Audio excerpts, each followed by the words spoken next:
तो बोले ये एक समय की बात है, जब कन्हैया गैया चरावे के ताई जाए ना, तो अपने घर से कछु खावे के ताई ना ले जाए। समझ लो, उनके जो मित्र हैं, ग्वाल बाल जितने भी हैं, वो सब कछु ना कछु, कोई कचौड़ी ले जाए, कोई पकौड़ी ले जाए, कोई महाराज बढ़िया मालपुआ ले जाए, कोई अचार ले जाए, कोई पापड़ ले जाए, बढ़िया बढ़िया सुंदर सुंदर व्यंजन ले जाए। और वहीं पर गैया चरा में दिन भर तो महाराज बछड़े चरा में बछड़ा बचिया, और जब भूख लगे तो वहीं भोजन खोल के कन्हैया को बीच में बिठा ले और चारों तरफ गोला बना के बैठ जाए। हाँ, एक दिन की बात, मधुमंगल तो बड़ो गरीब महाराज, पूर्णमासी पुरोहितानी को बेटा, सुबह को सबने का काम कियो, एक मालपुआ उठाए के और मधुमंगल को दे दी, ले तू खा। कन्हैया को थोड़ा उपहास सूझा, तो कन्हैया ने उपहास करके वो मालपुआ तोड़ करके और महाराज दांत से काट के खा ली। अब तो मधुमंगल पेड़ पे चढ़ गए ऊपर कदम पे, मैं न खाऊंगा। अरे चवलाला, तू अहीर को छोड़ा, तूने मेरो मालपुआ झूठो कर दी नो। मैं पंडित आया, मैं पंडित, मैं तेरो न खाए वारो। कन्हैया बोले अच्छा न खाएगो तो हम खा ले रहे। और फिर इतनी देर में कन्हैया ने फिर दूसरा महाराज बढ़िया सुंदर सी मिठाई खोल कर जैसे ही खाने लगा, लाला मैं जी खाऊंगा। और कन्हैया ने खा ली नहीं, तो बोले अरे मधुमंगल बोलो मोकू मुझे खानी है। कन्हैया बोले अब मैं तो अहीर को छोड़ा, तो पंडित जी को छोड़ा, तू कैसे खा लेगा? बोले मिठाई में झूठो ना हो लाला। हाँ, सही मधुमंगल ने खा ली महाराज। लेकिन मधुमंगल के मन में विचार है कि हम तो स्वयं दूसरे के घर को लाओ वो खाएं, अगर मेरे घर में भी कछु होए तो मैं भी लाला को खिला तुला की कछु। कन्हैया ने मन की बात जान ली नहीं और बोले आज तो मैं मधुमंगल के ही घर को भोजन करूंगा, चाहे कछु होए। मधुमंगल प्रसन्न है गए, दौड़ते दौड़ते दौड़ते दौड़ते आवाज लगाई, ओ मैया आज कछु बनाए हुए? मैया बोली आज तो कहीं गई नहीं मांगने, अभी तो जा नहीं पाई हूँ, जाऊंगी तो कछु लाऊंगी तो कछु बनाऊंगी। तो को भूख लगी लाला? बोले ना मोकू ना लगी भैया। कन्हैया ने कही आज तो मधुमंगल के घर को भोजन करना है। मैया बोली वो राजा के घर को छोड़ा है, तेरे घर को भोजन करेगो? पर मैया मोकू ना मालूम, मेरे मित्र ने कही है मोकू मधुमंगल के घर को भोजन करना है, तो मोकू तो तू कछु दे। मैया बोली दारी के 3 दिन की खट्टी कड़ी धरी है, तो कुछ चाहिए तो ले जा, अभी कछु बनो तो है ना।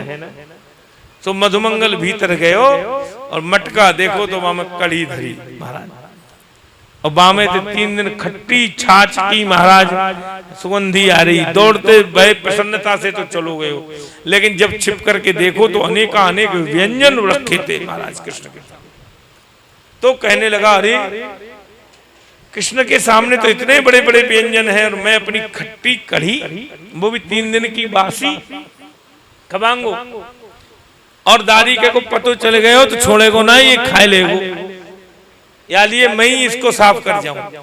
सो जल्दी जल्दी गटागट गटागट गटागट गटागट करके पी, तो कछु मोड़े पे लगी, कछु कपड़न पे गिरी महाराज, और जब खाली करके और बांध धर दी मटका धीरे धीरे। और कन्हैया एकदम ने जाए खड़ो है। कन्हैया बोले चौरे मधुमंगल हमको भूख लगी है, कछु लायो ना? मधुमंगल बोलो लाला कछु बनो ही नहीं घर में, आज मैया ने बनायो ना। झूठ बोल रहे हो, कढ़ी लायो। हाँ, कढ़ी को महाराज वृंदावन में वृंदावनी कहा है। हाँ, तो भगवान को कढ़ी बड़ी प्रिय है, तो कढ़ी लायो, सब खाए गए अकेलो। तो मधुमंगल बोलो हाँ लाला लायो, सब गिर गई ऊपर बिखर गई। झूठ बोल रहे हो, मैं तो कढ़ी ही खाऊंगा। मधुमंगल बोलो पेट में पधार गई, कहाँ से खाए वो? कन्हैया बोले अभी ले। तो कन्हैया ने सामने खड़ो कियो, पकड़ो और अपनी जिब्या से मधुमंगल का मुख चाटने लगे और संपूर्ण मुख चाट लिया। ब्रह्मा जी वहां से निकल रहे थे और ब्रह्मा जी ने ये दृश्य अपने नेत्रों से देख लिया। ब्रह्मा जी बोले लोग इसको सच्चिदानंद कहते हैं, ये परब्रह्म है, ये इसका उसका जूठा खा रहा है, ये भगवान नहीं हो सकता, मैं इसकी परीक्षा लूं। और ब्रह्मा जी गऊ बछड़ों को हाँक करके दूर ले गए, गऊओं को निकाल कर।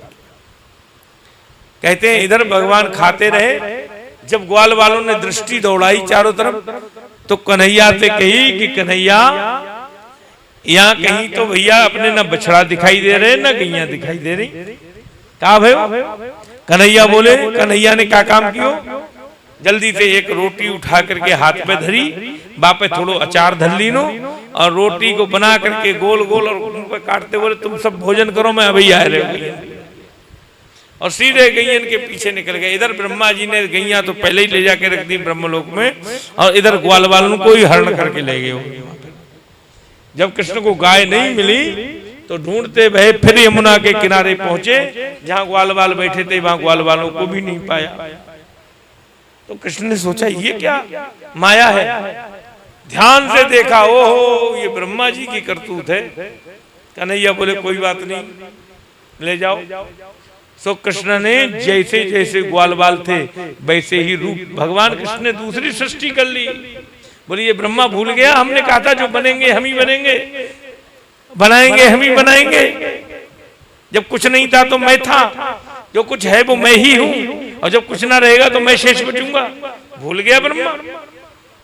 और इसी बात को ध्यान में रखते हुए भगवान ने अनेक ग्वाल वालों का रूप धारण कर लिया। स्वयं बछड़े बन गए, स्वयं बचियां बन गए, स्वयं गैया बन गए। ये यहां तक लिखा है स्वयं जड़ भी बने और चेतन भी बने।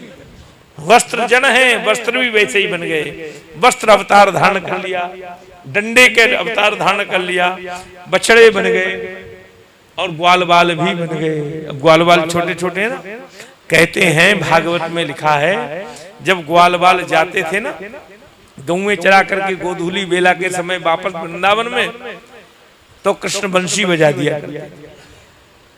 तो गोपियां उनकी राह देखती थी खोल करके किवाड़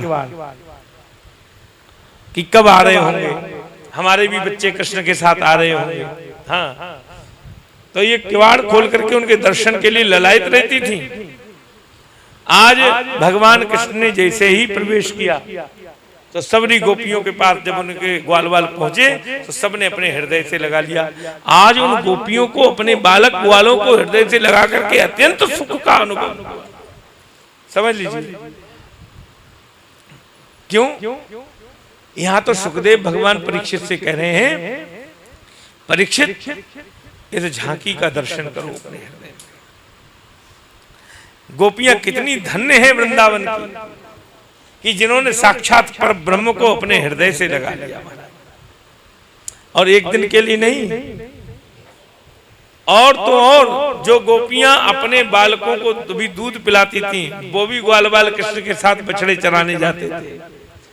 तो उन्हीं कृष्ण बने हुए ग्वाल ने उन गोपियों का दुग्ध पान भी किया है। हाँ, वो बछड़े बन गए। और वो जब बछड़े अपनी गैयों का दूध पीते हैं तो कहते हैं गैया झरझर झरझर करके दूध उतारती हैं। महाराज सुखदेव भगवान कह रहे हैं कि जब भगवान दूध पीते थे बछड़े बन करके गैयों का, तो उनका दुग्ध स्थान तभी छोड़ते होंगे जब उनका पेट भर जाता होगा, माने तृप्त हो जाते होंगे। इसी प्रकार माता का स्तन पान करते थे ग्वाल बने हुए जब वो महाराज भगवान, तो तभी छोड़ते होंगे, तभी कहते होंगे अब बस, जब उनका पेट भर, जब वो तृप्त हो जाते होंगे।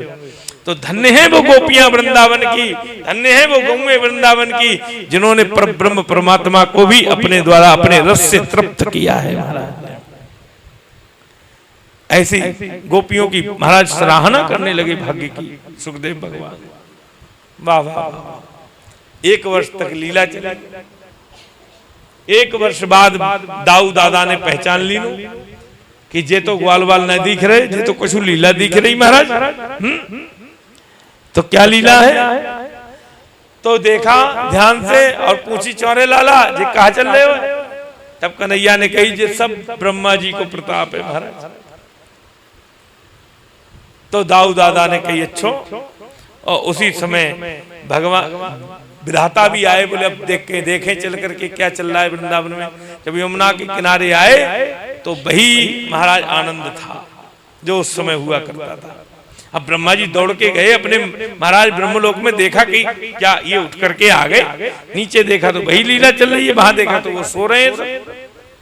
तब समझ में ब्रह्मा की आया कि मैं तो ये मायापति हैं और आज मैं भी माया के अधीन हो गया, मैं भी इनके स्वरूप को समझ ना सका और आकर के बड़ी सुंदर स्तुति की।